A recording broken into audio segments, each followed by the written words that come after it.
Capítulo 89. Una tarde agradable. Al día siguiente me azotaron en el gran patio adoquinado que en otros tiempos se llamara el Cuoyanhayel, la Casa del Viento. Lo encontré curiosamente apropiado. Como era de esperar, una impresionante multitud acudió a presenciar el castigo. Cientos de alumnos llenaban el patio. Había muchos asomados a ventanas y puertas. Algunos hasta subieron a los tejados para ver mejor. En realidad no se lo reprocho. Resulta difícil renunciar a un espectáculo gratuito. Me dieron 6 latigazos con un látigo simple en la espalda. Como no quería decepcionar a mi público, le di algo de lo que más tarde pudiera hablar. Una repetición. No grité, ni sangré, ni me desmayé. Salí del patio por mi propio pie, con la cabeza muy alta.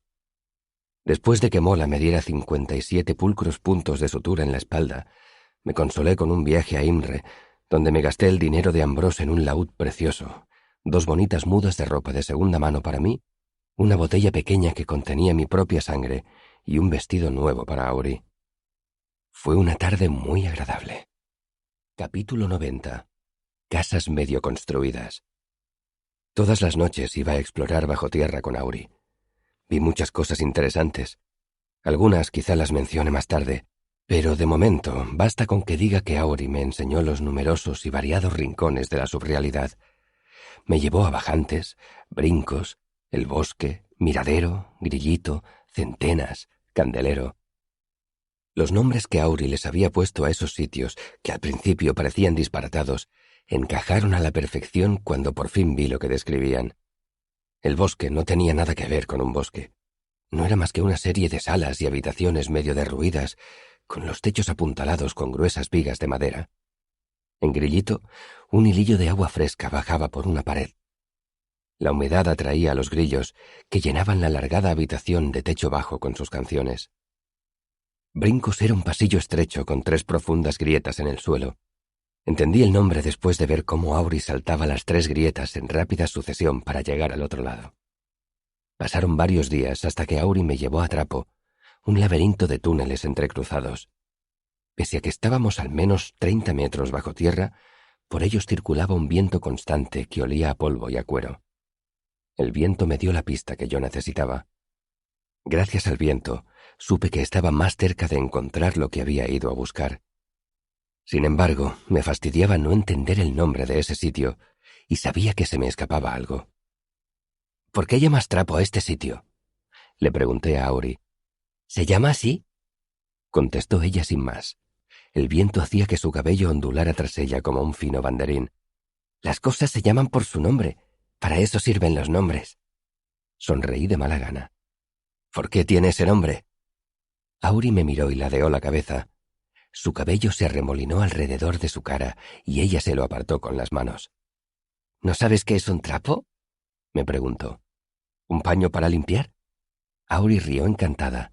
No está mal, sonrió. Inténtalo otra vez. Traté de pensar en alguna otra cosa que tuviera sentido. Entonces Auri alargó un brazo y cogió el borde de mi capa, abriéndola hacia un lado para que el viento la hinchara como la vela de un velero. Me miró sonriendo, como si acabara de hacer un truco de magia. Trapo. Claro. Sonreí también y luego solté una carcajada. Una vez resuelto ese pequeño misterio, Auri y yo iniciamos una meticulosa investigación de Trapo. Pasadas unas horas, empecé a tener la impresión de que conocía aquel sitio, de que entendía por qué camino tenía que ir. Solo era cuestión de encontrar el túnel que me llevara hasta allí. Era exasperante. Los túneles serpenteaban dando amplios e inútiles rodeos. En las raras ocasiones en que encontraba un túnel que trazaba una línea recta, al final no había salida. Había pasillos que torcían hacia arriba o hacia abajo, de modo que no podía seguir por ellos. En uno había unos gruesos barrotes de hierro sujetos a las paredes de piedra que cerraban el paso. Otro iba haciéndose cada vez más estrecho, hasta que solo había un palmo de una pared a otra. Otro terminaba en un derrumbe de madera y tierra. Tras días buscando, por fin encontramos una vieja y enmohecida puerta. La madera húmeda se desmenuzó cuando intenté abrirla. Auri arrugó la nariz y sacudió la cabeza. «Me despellejaré las rodillas». Alumbré más allá de la ruinosa puerta con mi lámpara simpática y entendí por qué lo decía. El techo de la habitación que había detrás estaba inclinado y hacia el fondo solo tenía 1 metro de alto. ¿Me esperas aquí?, pregunté mientras me quitaba la capa y me arremangaba la camisa. No sé si sabría encontrar la salida sin ti. Aurea asintió con cara de preocupación. Entrar es más fácil que salir. Hay sitios muy estrechos. Podrías quedar atrapado. Yo trataba de no pensar en eso. Solo voy a echar un vistazo. Volveré dentro de media hora. Auri ladeó la cabeza. ¿Y si pasa media hora y no has aparecido? Sonreí. Entonces tendrás que ir a buscarme. Auri asintió, solemne como una niña pequeña. Sujeté la lámpara simpática con la boca, proyectando su rojiza luz contra la impenetrable oscuridad que tenía ante mí. Entonces me puse a gatas y empecé a avanzar. La rugosa piedra del suelo me lastimaba las rodillas. Di varios giros. El techo cada vez era más bajo, hasta el punto de que ya no podía seguir avanzando a 4 patas. Tras evaluar la situación, me tumbé en el suelo y empecé a reptar, empujando la lámpara delante de mí. Con cada movimiento que hacía, se me tensaban los puntos de la espalda. Si no habéis estado nunca bajo tierra, dudo que entendáis lo que sentía. La oscuridad es absoluta, casi tangible. Acecha más allá de la luz, esperando para abalanzarse sobre ti como una repentina riada. La atmósfera está inmóvil y viciada. No se oye nada, excepto el ruido que haces tú mismo. Oyes tu propia respiración. El corazón te late ruidosamente. Y no olvidas ni por un instante que miles de toneladas de tierra y piedra presionan sobre ti. Aún así, seguí arrastrándome, avanzando centímetro a centímetro. Tenía las manos sucias y el sudor se me metía en los ojos. El camino se me hizo aún más estrecho y cometí el error de dejar un brazo pegado contra el costado. Me entró pánico y un sudor frío me empapó todo el cuerpo. Me retorcí tratando de extender el brazo delante de mí. Tras unos minutos angustiosos, conseguí liberar el brazo. Entonces, después de quedarme quieto unos momentos, temblando en la oscuridad, seguí avanzando. Y encontré lo que estaba buscando. Tras salir de la subrealidad, me colé con mucho cuidado por una ventana, abrí una puerta cerrada con llave y entré en el ala de las mujeres de las dependencias. Llamé suavemente a la puerta de Fela para no despertar a nadie más. Los hombres no podían entrar solos en el ala de las mujeres de las dependencias, sobre todo a altas horas de la noche. Llamé 3 veces y al final oí ruidos en la habitación. Tras unos momentos, Fela abrió la puerta. Llevaba el cabello muy alborotado. Todavía tenía los ojos entrecerrados. Escudriñó el pasillo con expresión de desconcierto. Al verme allí plantado, parpadeó como si no esperara ver a nadie. Iba desnuda y envuelta en una sábana. He de admitir que la visión de la espléndida y exuberante Fela medio desnuda fue uno de los momentos más asombrosamente eróticos de mi corta vida. —¿Quoth? —dijo Fela, conservando a pesar de todo la compostura. Intentó taparse un poco más y lo consiguió solo en parte, pues al tirar de la sábana hacia el cuello, dejó al descubierto un escandaloso trozo de larga y bien torneada pierna. —¿Qué hora es? ¿Cómo has entrado? —Dijiste que si alguna vez necesitaba algo podía acudir a ti —dije con apremio—. ¿Lo decías en serio? —Sí, claro —respondió ella—. Dios mío, estás hecho un desastre. ¿Qué te ha pasado? Me miré y entonces vi en qué estado me encontraba. Estaba cubierto de mugre y toda la parte frontal de mi cuerpo estaba cubierta de polvo, de arrastrarme por el suelo. Tenía un desgarrón en los pantalones, a la altura de la rodilla, y debajo debía de estar sangrando. Estaba tan emocionado que no me había fijado, y no se me había ocurrido cambiarme de ropa antes de ir a hablar con Fela. Fela dio un paso hacia atrás y abrió la puerta un poco más, dejándome sitio para entrar. Al abrirse la puerta, produjo una leve ráfaga de aire que apretó la sábana contra el cuerpo de la joven, acentuando por un instante el contorno de su desnudo cuerpo. —¿Quieres pasar? —No puedo entretenerme —dije sin pensar, reprimiendo el impulso de quedarme allí con la boca abierta. —Necesito que mañana por la noche te encuentres con un amigo mío en el archivo. Al sonar la 5ª campanada, en la puerta de las 4 placas. ¿Podrás hacerme este favor? Tengo clase. respondió Fela, pero si es importante puedo saltármela. Gracias, dije y me marché. Casi había llegado a mi habitación de Ankers cuando me di cuenta de que había rechazado una invitación de Fela, medio desnuda, a entrar en su habitación. Y eso dice mucho de la importancia de lo que había encontrado en los túneles que había debajo de la universidad. Al día siguiente, Fela se saltó la clase de geometría avanzada y se dirigió al archivo. Subió varios tramos de escalera y recorrió un laberinto de pasillos y estantes hasta encontrar el único tramo de pared de piedra de todo el edificio que no estaba forrado de libros. Allí estaba la puerta de las 4 placas, silenciosa e inmóvil como una montaña. Balaritas. Fela miró alrededor con nerviosismo, trasladando el peso del cuerpo de una pierna a otra. Al cabo de un rato, una figura encapuchada surgió de la oscuridad y se acercó a la rojiza luz de la lámpara de mano de Fela. La joven sonrió con inquietud. «Hola», dijo en voz baja. «Un amigo mío me ha pedido que...»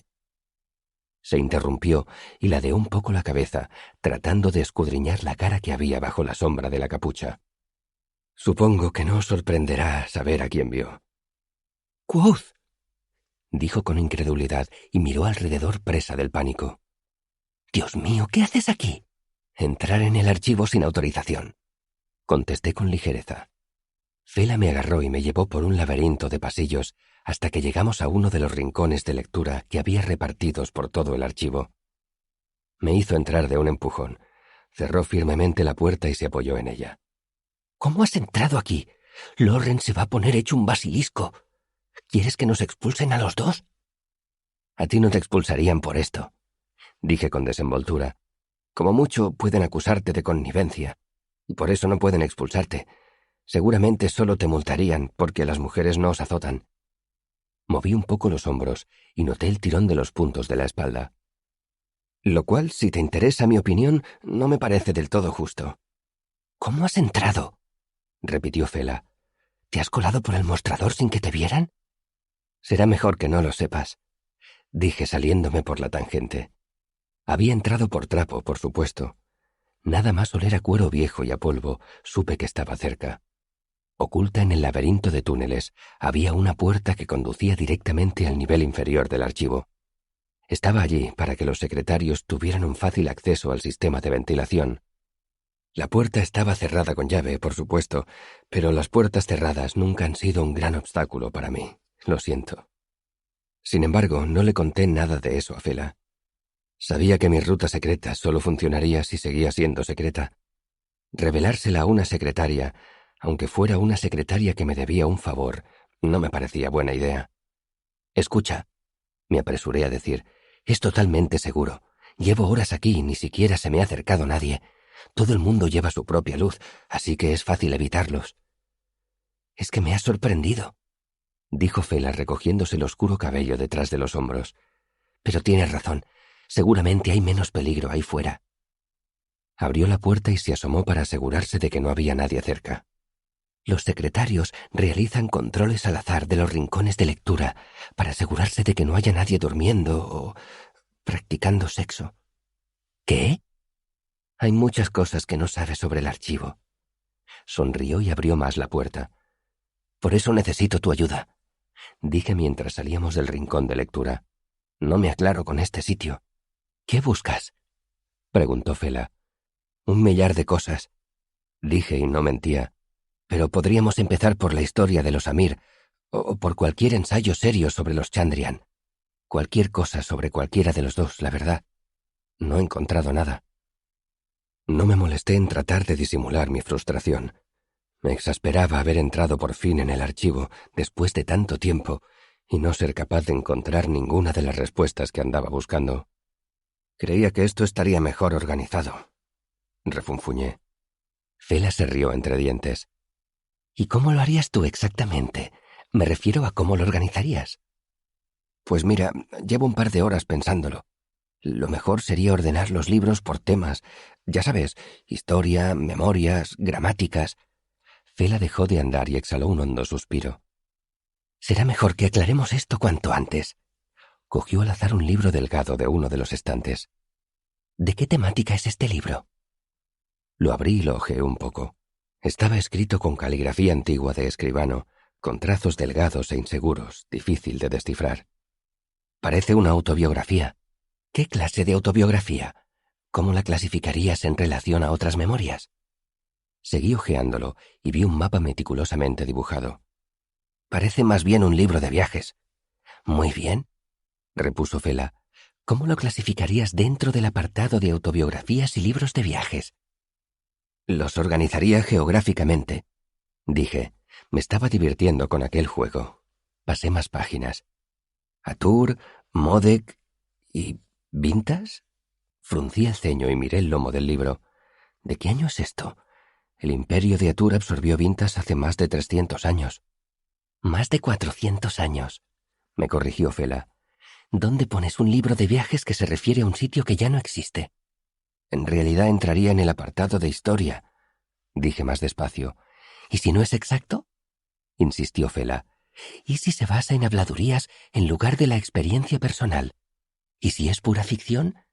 Los libros de viaje ficticios estaban muy de moda en Modek hace 200 años.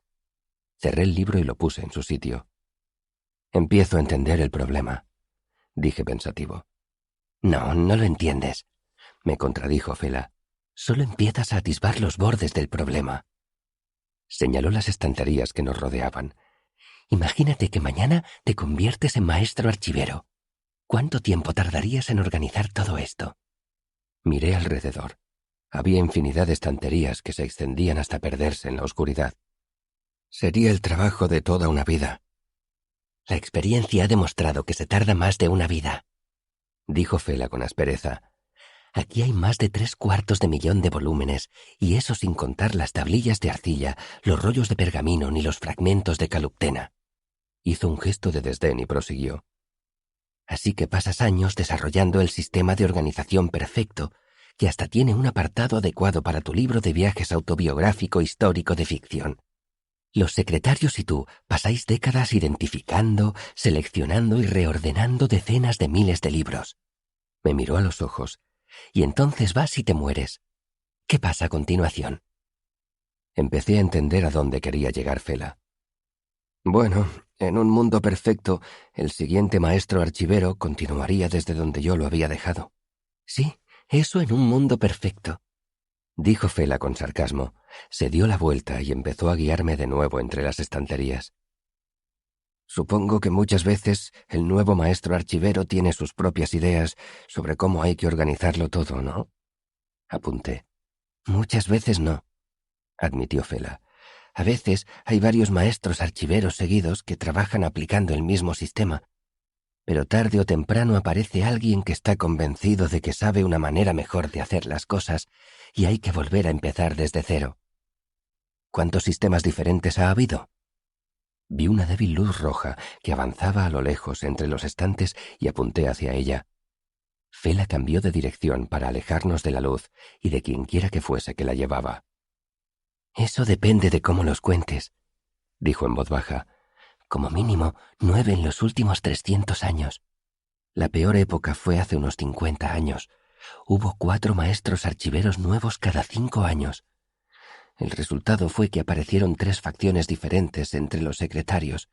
Cada una utilizaba un sistema de catalogación diferente y cada una creía que el suyo era el mejor. Parece una guerra civil, comenté. Una guerra santa, me corrigió Fela. Una cruzada muy discreta y circunspecta, donde cada bando estaba convencido de que lo que hacía era proteger el alma inmortal del archivo. Robaban libros que ya habían sido catalogados según otro sistema. Se escondían los libros unos a otros o los cambiaban de orden en los estantes. ¿Cuánto tiempo duró eso? Casi 15 años. Quizá durara todavía si los secretarios del maestro Tolem no hubieran conseguido por fin robar los libros de registro de Larkin y quemarlos. Después de eso, los Larkin tuvieron que rendirse. Y la moraleja de la historia es que la gente se apasiona mucho con los libros, ¿no? Bromeé. De ahí la necesidad de realizar controles al azar de los rincones de lectura. Fela me sacó la lengua. La moraleja de la historia es que esto es un lío. Cuando Tolem quemó los registros de Larkin, perdimos casi 200.000 libros. Esos registros eran el único sitio donde estaba anotada la localización de aquellos libros, y Tolem murió 5 años más tarde. ¿Adivinas qué pasó entonces? ¿Llegó un nuevo maestro archivero dispuesto a empezar desde cero? Es como una cadena interminable de casas a medio construir, prosiguió Fela con exasperación. Resulta fácil encontrar los libros según el viejo sistema, de modo que así es como construyen el nuevo sistema. El que construye la casa nueva siempre roba madera de lo que ya está construido. Los sistemas viejos siguen ahí, en forma de piezas y trozos desperdigados. Todavía encontramos bolsas de libros que unos secretarios escondieron a otros hace años. Tengo la impresión de que estás un poco picada con este asunto, dije esbozando una sonrisa. Llegamos a una escalera y Fela se dio la vuelta y me dijo: todos los secretarios que aguantan más de 2 días trabajando en el archivo acaban picados. En volúmenes, la gente se queja cuando tardas 1 hora en llevarles lo que nos han pedido. No se dan cuenta de que no es tan fácil como ir al estante de Historia de los Amir y coger un libro. Se volvió y empezó a subir por la escalera. La seguí en silencio, apreciando la nueva perspectiva. Capítulo 91. Persecución. Después de eso, el bimestre de otoño se me hizo mucho más agradable. Poco a poco, Fela fue desvelándome el funcionamiento del archivo, y yo pasaba todo mi tiempo libre merodeando por allí, tratando de encontrar respuestas para mis 1000 preguntas. Elodin hacía algo que podríamos llamar enseñar, pero por lo general parecía más interesado en confundirme que en hacerme entender la nominación. Mis progresos eran tan insignificantes que a veces me preguntaba si existía la posibilidad de progresar. El tiempo que no pasaba estudiando en el archivo, lo pasaba en el camino de Imre, haciéndole frente al viento, cada vez más frío, ya que no podía buscar su nombre. El eolio era el sitio donde tenía más probabilidades de encontrar a Dena, y a medida que el clima empeoraba, cada vez la veía allí con más frecuencia. Para cuando cayó la primera nevada, solíamos encontrarnos en 1 de cada 3 de mis viajes. Por desgracia, raramente la tenía para mí solo, pues ella casi siempre estaba con alguien. Como había mencionado Deok, Dena no era de esa clase de mujeres que pasan mucho tiempo a solas. Y sin embargo, yo seguía yendo a Imre. ¿Por qué? Porque siempre que Dena me veía, se encendía una luz en su interior que la hacía resplandecer unos instantes. Se levantaba de un brinco, corría hacia mí y me agarraba por el brazo. Entonces, sonriente, me llevaba a su mesa y me presentaba a su último acompañante. Acabé por conocerlos a casi todos. Ninguno era lo bastante bueno para ella, así que yo los despreciaba y los odiaba. Ellos, a su vez, me odiaban y me temían. Pero éramos cordiales y educados. Era una especie de juego. El tipo me invitaba a sentarme y yo le invitaba a una copa. Nos poníamos a hablar los 3 y los ojos de él iban oscureciéndose poco a poco al ver cómo Dena me sonreía. Su boca se estrechaba cuando oía la risa que brotaba de ella cuando yo bromeaba, contaba historias, cantaba. Todos esos tipos reaccionaban igual, tratando de demostrar mediante pequeños gestos que Dena les pertenecía. Le cogían la mano, le daban un beso, le acariciaban distraídamente un hombro. Se aferraban a ella con denuedo. A algunos sencillamente les molestaba mi presencia porque me consideraban un rival, pero otros tenían un miedo y una certeza soterrados en la mirada desde el principio. Sabían que Dena se marcharía y no sabían por qué. De modo que se aferraban a ella como marineros náufragos que se agarran a las rocas pese a que las olas los estrellen contra ellas. Casi sentía lástima por ellos. Casi. Así que ellos me odiaban, y ese odio brillaba en sus ojos cuando Dena no miraba. Yo me ofrecía para pagar otra ronda, pero ellos insistían, y yo aceptaba con elegancia y les daba las gracias y sonreía. «Yo la conozco desde hace más tiempo», decía mi sonrisa. «Sí, tú has estado entre sus brazos, has probado el sabor de su boca, has sentido su calor, y eso es algo que yo nunca he tenido. Pero hay una parte de ella que es solo para mí. Tú no puedes tocarla por mucho que te esfuerces, y cuando te deje, yo seguiré estando aquí, haciéndola reír. Y mi luz brillará en ella. Yo seguiré estando aquí mucho después de que ella haya olvidado tu nombre». Eran muchos. Dena los atravesaba como atraviesa una pluma el papel mojado. Los dejaba decepcionada. o ellos frustrados la abandonaban y la dejaban dolida y triste, pero nunca lo suficiente para llorar. La vi llorar 1 o 2 veces, pero no por los hombres a los que había perdido, ni por los hombres a los que había abandonado. Lloraba en silencio por ella misma, porque había algo profundamente herido en su interior. Yo ignoraba qué era, ni me atrevía a preguntárselo. Me limitaba a decir lo que podía para calmar su dolor y la ayudaba a cerrar los ojos para rehuir la realidad. A veces hablaba de Dena con Willem y Simon. Como eran verdaderos amigos, ellos me daban consejos sensatos y me ofrecían su comprensión más o menos a partes iguales. La comprensión la agradecía, pero sus consejos eran inútiles o algo peor.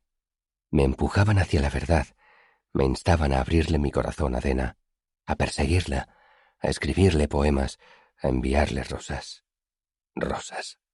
Ellos no la conocían. Pese a que yo los odiaba, los amigos de Dena me enseñaron una lección que de otra forma quizá nunca habría aprendido. Lo que no entiendes, le expliqué a Simón una tarde que estábamos sentados bajo el poste del banderín, es que los hombres se enamoran continuamente de Dena. ¿Te imaginas lo que eso supone para ella? ¿Lo tedioso que resulta? Yo soy uno de los pocos amigos que tiene. No quiero arriesgarme a perder eso. No pienso abalanzarme sobre ella. Ella no quiere que lo haga. No voy a convertirme en uno más del centenar de pretendientes de mirada lánguida que se pasan el día persiguiéndola como un borrego enamorado. «Mira, no entiendo qué ves en ella», dijo Sim, escogiendo sus palabras con cuidado. «Ya sé que es encantadora, fascinante y demás, pero parece...» Vaciló un momento. «Cruel», asentí. «Es que lo es». Simon me miró, expectante, y al final dijo: «¿Pero cómo? ¿No vas a defenderla?» «No. Cruel es un buen calificativo para Dena, pero creo que cuando dices cruel, tú quieres decir otra cosa. Dena no es mala, ni retorcida, ni rencorosa. Es cruel». Sim se quedó largo rato callado. Luego replicó: «Creo que es algunas de esas cosas, y también cruel». El bueno de Sim, tan sincero y diplomático. Le costaba mucho hablar mal de los demás. Solo hacía insinuaciones. Y hasta eso le costaba. Levantó la cabeza y me miró. «He hablado con Soboy. Todavía no se la ha quitado de la cabeza. La amaba de verdad. La trataba como a una princesa. Habría hecho cualquier cosa por ella. Y aún así, ella lo dejó sin darle ninguna explicación. Dena es una criatura salvaje», expliqué. «Como una cierva o una tormenta de verano. Si una tormenta derribara tu casa o derribara un árbol, no dirías que la tormenta era mala. Era cruel. Actuó conforme a su naturaleza y, desgraciadamente, produjo daños. Con Dena pasa lo mismo. ¿Sabes de qué sirve perseguir a una criatura salvaje? De nada. Si persigues a una cierva, solo consigues asustarla. Lo único que puedes hacer es quedarte quieto donde estás y confiar en que con el tiempo la cierva vaya hacia ti». Sima sintió, pero vi que no me entendía. ¿Sabes que este sitio se llamaba Patio de las Interrogaciones? Pregunté cambiando deliberadamente de tema. Los alumnos escribían preguntas en trozos de papel y dejaban que el viento los arrastrara. Según la dirección en que el papel saliera de la plaza, obtenías diferentes respuestas. Señalé los espacios entre los grises edificios que me había enseñado Elodin. Sí, no, quizá, en otro sitio, pronto. La campana de la torre dio la hora, y Simon suspiró. Se daba cuenta de que era inútil prolongar la conversación. «¿Jugamos esquinas esta noche?», asentí. Cuando Sim se hubo marchado, metí una mano en mi capa y saqué la nota que Dena había dejado en mi ventana. La releí despacio. Entonces recorté con cuidado la parte de debajo de la hoja donde Dena había firmado. Doblé la tira de papel con el nombre de Dena, la retorcí y dejé que el viento me la arrancara de la mano y la hiciera girar entre las pocas hojas de otoño que quedaban esparcidas por el suelo. El trozo de papel danzó por los adoquines. Giraba y giraba, trazando caóticos dibujos que yo no podía entender. Esperé hasta el anochecer, pero el viento no se lo llevó. Cuando me marché, mi pregunta todavía daba vueltas por la casa del viento. No me daba respuestas, pero insinuaba muchas. Sí, no, quizá. en otro sitio, pronto. Por último, estaba el problema de mi enemistad con Ambrose. Yo no bajaba nunca la guardia. Sabía que acabaría vengándose. Pero pasaron los meses y no sucedió nada. Al final llegué a la conclusión de que por fin había aprendido la lección y prefería mantener las distancias. Estaba equivocado, por supuesto. Completamente equivocado. Ambrose solo había aprendido a guardar el momento oportuno. Consiguió vengarse, y cuando lo hizo me pilló desprevenido y me vi obligado a marcharme de la universidad. Pero, como suele decirse, cada cosa a su tiempo. Capítulo 92. La música que suena. Creo que de momento eso es todo, dijo Quoth, indicándole a Cronista que dejara la pluma. Ahora ya tenemos todo el trabajo preliminar hecho, los cimientos sobre los que construir la historia. Quoth se levantó, movió los hombros y estiró la espalda. Mañana os contaré una de mis historias favoritas, mi viaje a la corte de Alberon, cómo aprendí a luchar con los Adem. Felurian. Cogió un trapo limpio y se volvió hacia Cronista. ¿Necesitas algo antes de acostarte? El escribano negó con la cabeza. Sabía cuándo tenía que retirarse. No, gracias, no necesito nada. Lo guardó todo en su cartera de piel y subió a su habitación. Tú también, Bast, dijo Quoth. Yo me encargaré de recoger. Hizo un ademán anticipándose a las protestas de su pupilo. Vete, necesito tiempo para pensar en la historia de mañana. Estas cosas no se planean ellas solas. Bast se encogió de hombros y se dirigió también hacia la escalera. Sus pasos producían un fuerte ruido en los peldaños de madera. Quoth inició su ritual nocturno. Retiró la ceniza de la gran chimenea de piedra y fue a buscar leña para el día siguiente. Salió a apagar las lámparas que había junto al letrero de la roca de guía y vio que había olvidado encenderlas al anochecer. Cerró la puerta de la posada con llave y, tras pensarlo un momento, dejó la llave en la puerta para que Cronista pudiera salir si se levantaba temprano. A continuación barrió el suelo, limpió las mesas y le sacó brillo a la barra, moviéndose con una metódica eficacia. Por último limpió las botellas. Mientras realizaba esas tareas, tenía la mirada extraviada como si estuviera perdido en sus recuerdos. No silbó ni tarareó melodía alguna. Tampoco cantó. En su habitación, Cronista iba inquieto de un lado para otro. Estaba cansado, pero demasiado nervioso para conciliar el sueño. Sacó las hojas escritas de su cartera y las dejó encima de la gran cómoda de madera. Limpió todos sus plumines y los puso a secar. Con cuidado, se quitó el vendaje del hombro, tiró la apestosa venda en el orinal y lo tapó. Por último, se lavó el hombro en el lavamanos. Bostezando, se acercó a la ventana y contempló el pueblo, pero no había nada que ver, ni luces ni nada que se moviera. Abrió un poco la ventana y dejó que entrara el fresco aire otoñal. Corrió las cortinas y se desvistió para acostarse, dejando la ropa en el respaldo de una silla. Por último se quitó la sencilla rueda de hierro que llevaba colgada del cuello y la puso en la mesilla de noche. Cronista se acostó y le sorprendió comprobar que durante el día le habían cambiado las sábanas, que estaban frescas y olían a lavanda. Tras vacilar un momento, Cronista se levantó y cerró con llave la puerta de la habitación. Dejó la llave en la mesilla de noche. Frunció el ceño, cogió la estilizada rueda de hierro y volvió a colgársela del cuello. Entonces apagó la lámpara y se metió en la cama. Cronista pasó casi una hora tumbado en su aromática cama, despierto, volviéndose hacia uno y otro lado. Al final suspiró y se destapó. Volvió a encender la lámpara con una cerilla de azufre y se levantó de la cama. Fue hasta la pesada cómoda que estaba junto a la ventana y la empujó. Al principio la cómoda no se movió, pero cuando la empujó con la espalda, consiguió deslizarla lentamente por el liso suelo de madera. Un minuto más tarde, el pesado mueble estaba apoyado contra la puerta de la habitación. Cronista volvió a acostarse, apagó la lámpara y se sumió en un profundo y plácido sueño. Cronista despertó y notó algo blando apretado contra su cara. La habitación estaba completamente a oscuras. El escribano se retorció, más por un reflejo instintivo que por el impulso de huir. La mano que le tapaba firmemente la boca amortiguó su grito. Tras el pánico inicial, Cronista se quedó quieto y dejó de oponer resistencia. Se quedó tumbado, respirando por la nariz, con los ojos muy abiertos. «Soy yo», susurró Bast sin retirar la mano. Cronista dijo algo, pero no se le entendió. «Tenemos que hablar». Bast se arrodilló junto a la cama contemplando el oscuro bulto de Cronista, retorcido bajo las sábanas. «Voy a encender la lámpara y tú no harás ruido. ¿De acuerdo?» Cronista asintió. Al cabo de un instante, se encendió una cerilla que llenó la habitación de una luz rojiza e irregular y del acre olor del azufre. Entonces se encendió la lámpara, que proyectó una luz más uniforme. Bast se chupó los dedos y apagó la cerilla.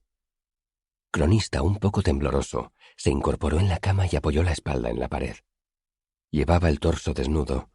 Con timidez, se ciñó las mantas alrededor de la cintura y miró hacia la puerta. La pesada cómoda seguía en su sitio. Bast le siguió la mirada. «Eso es una muestra de desconfianza», dijo con aspereza. «Más vale que no le haya rayado el suelo. Esas cosas lo ponen furioso». «¿Cómo has entrado?», preguntó Cronista. Bast agitó las manos ante la cara de Cronista. «Silencio», susurró. «No podemos hacer ruido. Tiene orejas de halcón». «¿Cómo?», empezó a decir Cronista en voz más baja, pero se interrumpió y dijo: «Los halcones no tienen orejas». Bast lo miró sin comprender. «¿Qué?». «Acabas de decir que tiene orejas de halcón, y eso no tiene sentido». Bast arrugó la frente. «Ya sabes a qué me refiero. No quiero que sepa que estoy aquí». Se sentó en el borde de la cama y se alisó los pantalones con afectación. Cronista agarró las mantas alrededor de su cintura. «¿Por qué has venido?». «Ya te lo he dicho. Tenemos que hablar». Bast miró a Cronista con seriedad. «Tenemos que hablar de por qué has venido». «Me dedico a esto», dijo Cronista con fastidio. «Recopilo historias, y cuando tengo ocasión investigo extraños rumores y compruebo si encierran algo de verdad». «¿Y qué rumor fue el que te trajo aquí, por curiosidad?». «Por lo visto, te emborrachaste, te pusiste sensiblero y le contaste algo a un carretero. Tuviste un descuido muy tonto, dadas las circunstancias». Bast miró a Cronista con profundo desprecio. «Mírame a la cara», dijo como si hablara con un niño, «y piensa. ¿Crees que un carretero podría emborracharme? ¿A mí?». Cronista abrió la boca y volvió a cerrarla. «Entonces…». «Él era mi mensaje en la botella, uno de tantos, y tú fuiste la primera persona que encontró uno y vino a fisgar». Cronista se tomó su tiempo para asimilar esa información. «Creía que estabais escondidos los dos». «Sí, claro que estamos escondidos», repuso Bast con amargura. «Estamos sanos y salvos, y él se está convirtiendo en un mueble más». «Entiendo que esto te agobie», dijo Cronista, «pero la verdad no entiendo qué tiene que ver el mal humor con el precio de la mantequilla». Los ojos de Bast emitieron un destello de rabia. «Tiene mucho que ver con el precio de la mantequilla», masculló entre dientes, «y es mucho más que mal humor, ignorante y maldito Anautfen. Este sitio lo está matando». Cronista palideció ante el arrebato de Bast. Yo no... Bast cerró los ojos y respiró hondo. Era evidente que trataba de calmarse. «Tú no entiendes nada», continuó Bast, como si hablara consigo mismo, además de con Cronista.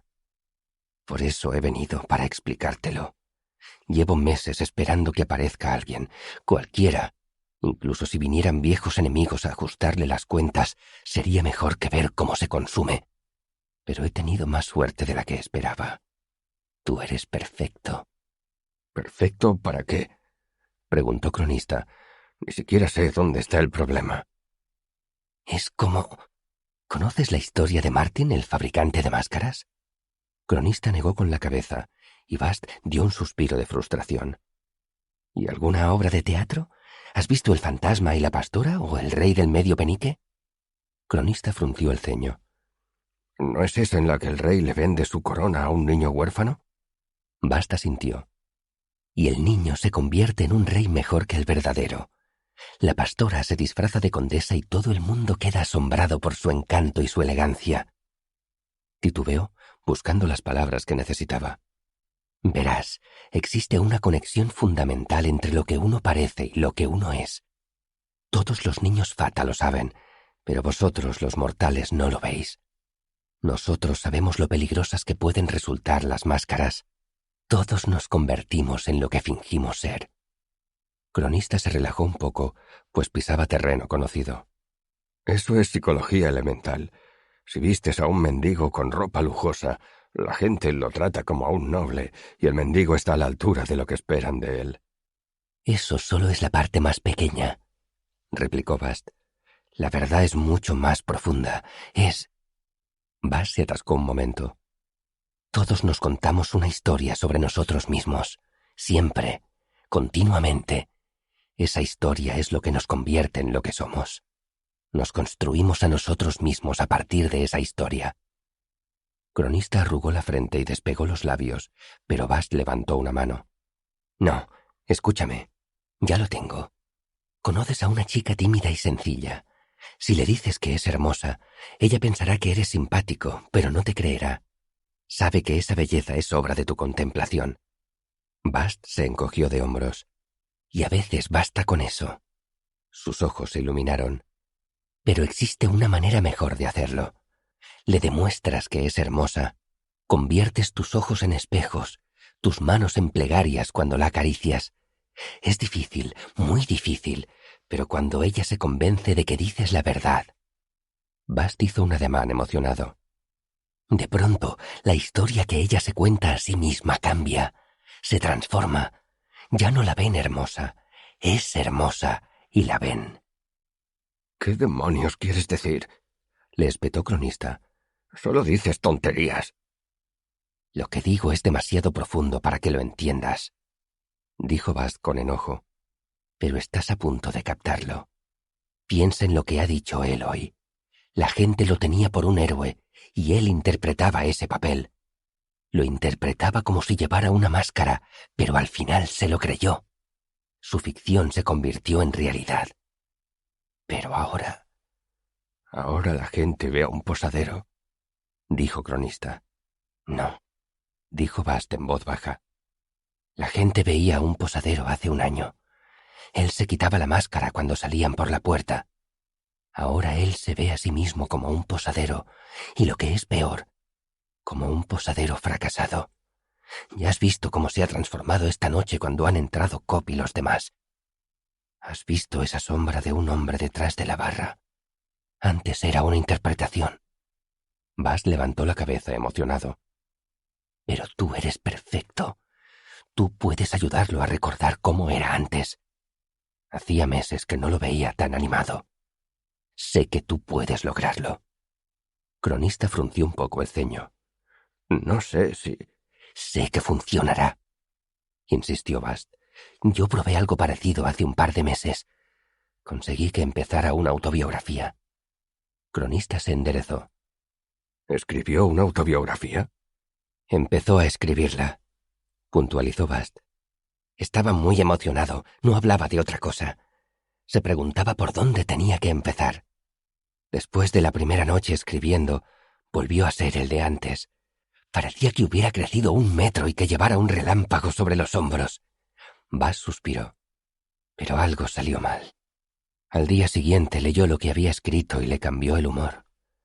Dijo que aquella era la peor idea que había tenido jamás. ¿Dónde están las hojas que escribió? Bast hizo como si arrugara una hoja y la lanzara. ¿Qué ponía? Preguntó el escribano. Bast negó con la cabeza. No se deshizo de ellas, solo las tiró. Llevan meses encima de su mesa.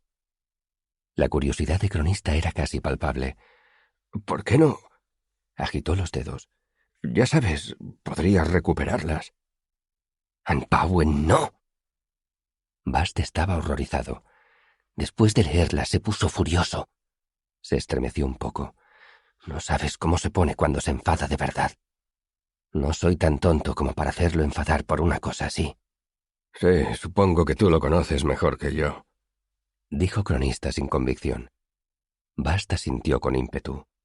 Exacto. Por eso he venido a hablar contigo, porque yo lo conozco mejor. Tienes que impedir que se concentre en las cosas oscuras. Si no... Bast se encogió de hombros y repitió la mímica de arrugar y lanzar una hoja de papel. Pero yo estoy registrando la historia de su vida. La verdadera historia. Sin las partes oscuras solo sería un estúpido cuento. Cronista no terminó la palabra y, nervioso, desvió la mirada hacia un lado. Bast sonrió como un niño que sorprende a un sacerdote blasfemando. «Sigue», dijo con una mirada que denotaba un profundo placer, una mirada dura, terrible. «Dilo». Un estúpido cuento de hadas. Obedeció Cronista con un hilo de voz. Bast esbozó una amplia sonrisa. «Si crees que nuestras historias no tienen también su lado oscuro, es que no sabes nada de los Fata. Pero aparte de eso, esto es un cuento de seres Fata porque tú los estás recopilando para mí». Cronista tragó saliva y se recompuso un poco. Lo que quiero decir es que lo que él está contando es una historia verídica y que todas las historias verídicas tienen partes desagradables. La suya más que ninguna, me imagino. Son desordenadas, complicadas y... «Ya sé que no puedes hacer que no las mencione», le interrumpió Bast, «pero puedes hacer que no se detenga en ellas. Puedes ayudarlo a recordar lo bueno. Las aventuras, las mujeres, las peleas, los viajes, la música». Bast paró en seco. «Bueno, la música no. No le preguntes sobre eso, ni por qué ya no hace magia». Cronista frunció el ceño. ¿Por qué no? Por lo visto, la música... Bast adoptó una expresión sombría. «No», dijo con firmeza, «no son materias productivas. Antes te he hecho parar». Le dio unos golpecitos en el hombro. «Porque ibas a preguntarle qué había pasado con su simpatía. Antes no lo sabías. Ahora ya lo sabes. Concéntrate en las proezas, en su astucia». Agitó las manos. «En ese tipo de cosas». En realidad a mí no me corresponde guiarlo hacia un sitio o hacia otro, dijo Cronista con fría formalidad.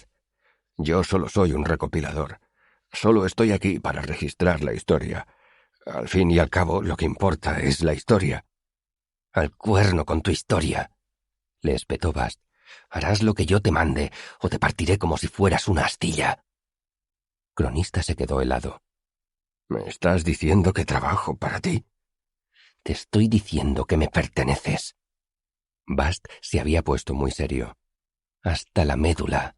Yo te traje hasta aquí para alcanzar mi objetivo. Has comido en mi mesa y te he salvado la vida». Apuntó al desnudo pecho de Cronista. «Me perteneces 3 veces. Eso hace que seas mío, un instrumento de mi voluntad. Harás lo que yo te ordene». Cronista levantó un poco la barbilla y su expresión se endureció. «Haré lo que crea conveniente», dijo, y lentamente llevó una mano hasta el trozo de metal que colgaba de su cuello. Bast bajó un momento la vista y luego volvió a alzarla. «¿Crees que estoy jugando?», preguntó con gesto de incredulidad. «¿Crees que el hierro te protegerá?». Bast se inclinó hacia adelante, apartó la mano de Cronista de un manotazo y asió el disco de oscuro metal antes de que el escribano pudiera reaccionar. Inmediatamente, el brazo de Bast se puso rígido y sus ojos se cerraron en un gesto de dolor. Cuando los abrió, se habían vuelto de un azul sólido, el color de las aguas profundas o del cielo al anochecer. Bast se inclinó hacia adelante y acercó su rostro a la cara de Cronista.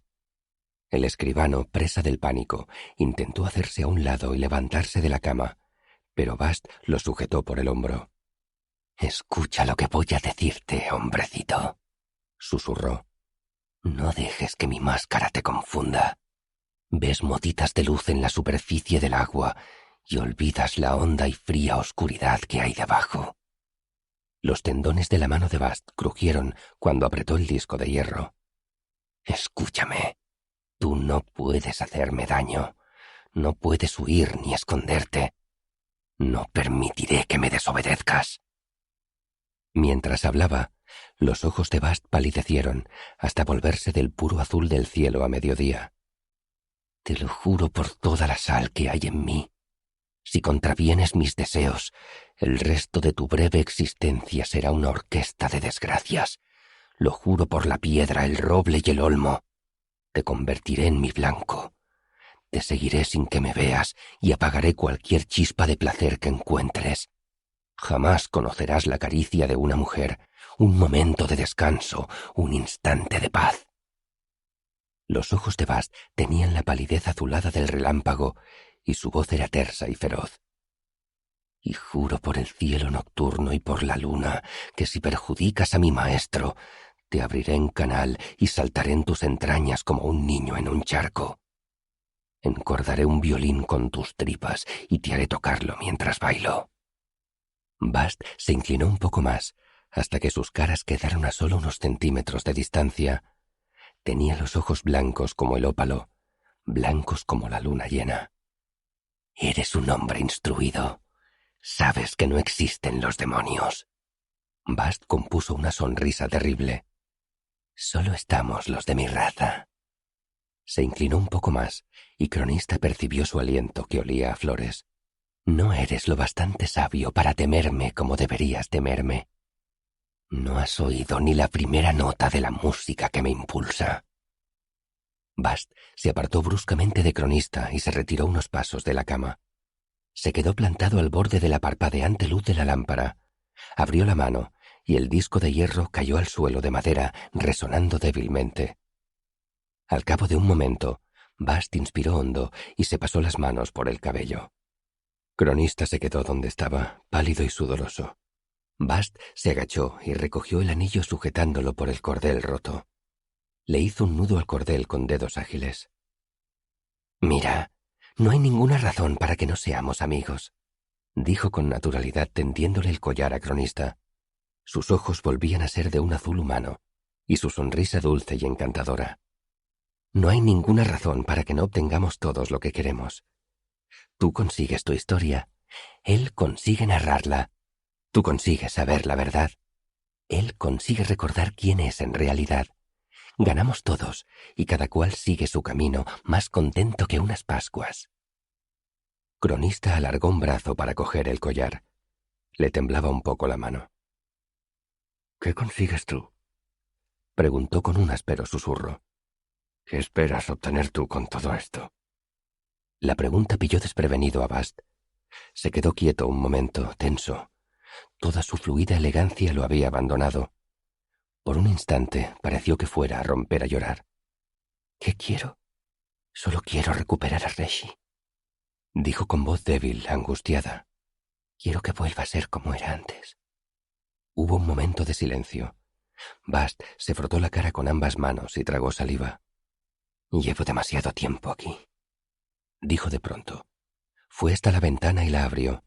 Pasó una pierna por encima del antepecho y giró la cabeza para mirar a Cronista. «¿Quieres que te traiga algo? ¿Algo caliente para beber? ¿Más mantas?» Cronista negó con la cabeza, como aturdido. Bast le dijo adiós con la mano, salió por la ventana y la cerró con cuidado. Epílogo. Un silencio triple. Volvía a ser de noche. En la posada Roca de Guía reinaba el silencio, un silencio triple. El primer silencio era una calma hueca y resonante, constituida por las cosas que faltaban. Si hubiera habido caballos en los establos, estos habrían piafado y mascado y lo habrían hecho pedazos. Si hubiera habido gente en la posada, aunque solo fuera un puñado de huéspedes que pasaran allí la noche, su agitada respiración y sus ronquidos habrían derretido el silencio como una cálida brisa primaveral. Si hubiera habido música. Pero no, claro que no había música. De hecho, no había ninguna de esas cosas, y por eso persistía el silencio. En la posada Roca de Guía, un hombre yacía acurrucado en su mullida y aromática cama. Esperaba el sueño con los ojos abiertos en la oscuridad, inmóvil. Eso añadía un pequeño y asustado silencio al otro silencio, hueco y mayor. Componían una especie de aleación, una segunda voz. El tercer silencio no era fácil reconocerlo. Si pasabas una hora escuchando, quizá empezaras a notarlo en las gruesas paredes de piedra de la vacía taberna y en el metal gris y mate de la espada que colgaba detrás de la barra. Estaba en la débil luz de la vela que alumbraba una habitación del piso de arriba con sombras danzarinas. Estaba en el desorden de unas hojas arrugadas que se habían quedado encima de un escritorio. Y estaba en las manos del hombre allí sentado, ignorando deliberadamente las hojas que había escrito y que había tirado mucho tiempo atrás. El hombre tenía el pelo rojo como el fuego.